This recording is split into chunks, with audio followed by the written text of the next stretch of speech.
Ayo, so new Spiral Abyss is here and you already know I'm out here struggling. But I'm not alone, several people have already asked me for tips on the new floors. This time around we have the moment of Syzygy. Thanks for making me lose some brain cells trying to read that, miHoYo. Anyways, I spent the past hour or so playing around with teams and trying to figure out what works and what doesn't. This is my current progress after just a few tries, and rather than struggle for the last 2 stars that I need to get, I thought I'd make a video giving tips on how to get a 3-star clear for a certain chamber that I've already cleared. One of the biggest offenders of not just my struggles but other people asking me for help is Floor 11 Chamber 2. Believe it or not, Floor 11 is just as hard as Floor 12 this time around, at least from my own experience and a small sample size of people that I've asked.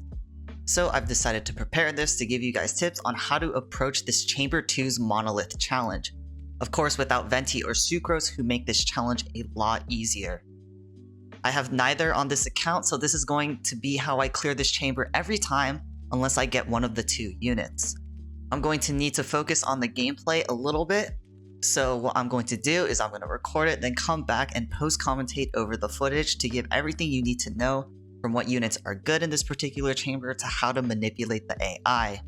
But before we get into that, without further ado, we need to start off with a brief overview of Floor 11's leyline disorder.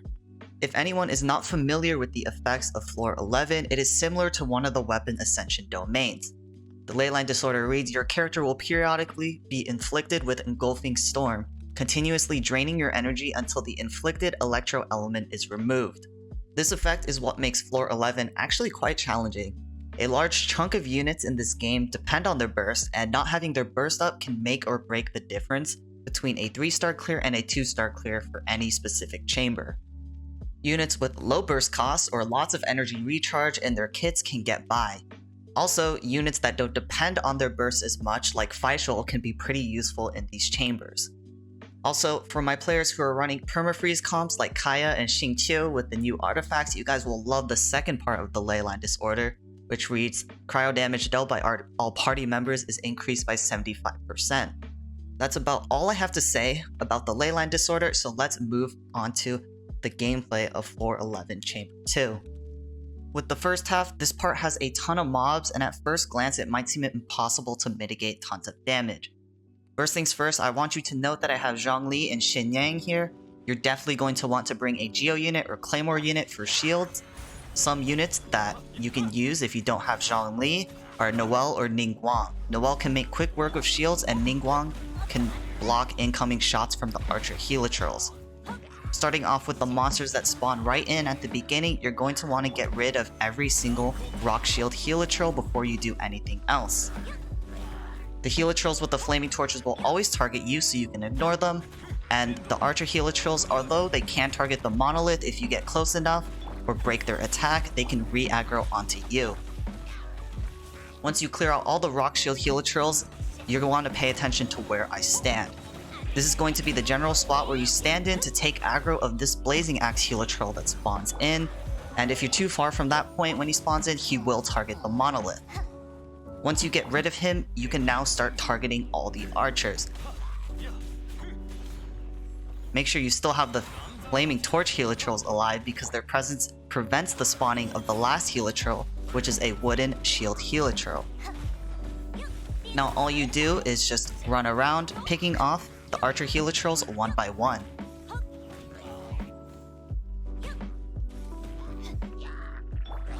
A tip when fighting these Archer Helitrals, make sure you don't get hit by the Electro and Pyro arrows at the same time near the Monolith, because it will trigger Overloaded, and if enemies trigger Overloaded, it's counted as a field effect and it actually can do damage to the Monolith.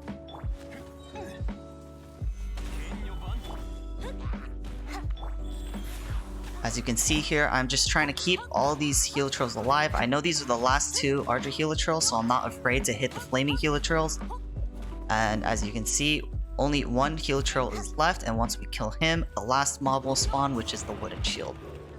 The goal for the first half is to just conserve as much HP as possible on the Monolith, because the next chamber has some pretty wonky AI that is hard for you to manipulate, and you're going to want to give yourself as much room for error as possible.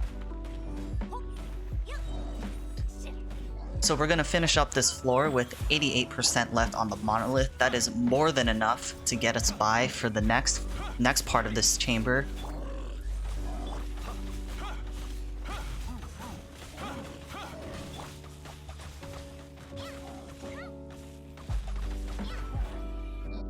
And on the other side, we have Xingqiu, Keqing, Jin, and Xiangling. The second half starts off with some treasure hoarders and a Sislin mage. The Sislin mage is the big problem because of her bats that have sporadic movements and the mage herself who teleports. With the second half, before we get into it again, I want you to note my units. I have Jin, who has a knockback in her kit, as you can see right here. And also I have Keqing and Xiangling for overloaded, which also does knockback. Honestly, you can target whoever you want at the start here, just make sure nothing targets the monolith. If you don't have Jin, because obviously she's a 5-star, a good replacement is actually the Anemo MC. The Anemo MC's burst is good if you can get it off, and his elemental ability also does knockback similar to Jin's ability. As you can see, I go for the Sislin mage first, and the bats are just doing their own thing, but once she does this move, the bats disappear. And we just bite out the time for the shield.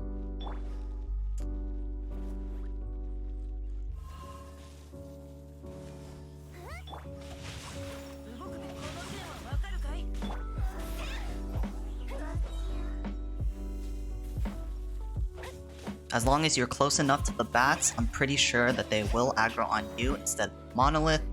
And as you can see, treasure hoarders spawn in, and our first targets are going to be the treasure hoarders with the hammer and the fists. The treasure hoarder with the shovel actually doesn't do damage when he flings mud, so you have time before he changes attack to the shovel. The Fatui agent will always target you, so he should be the last enemy you kill. Just make sure he doesn't use his little move that spins blades around him near the monolith, and you should be alright. After you clear out the treasure hoarders with the hammer and the fists, the second half should be smooth sailing. Over here we go for the shovel guy, who's still flinging mud at the monolith but doesn't actually do any damage, and as you can see, the Fatui agent follows us.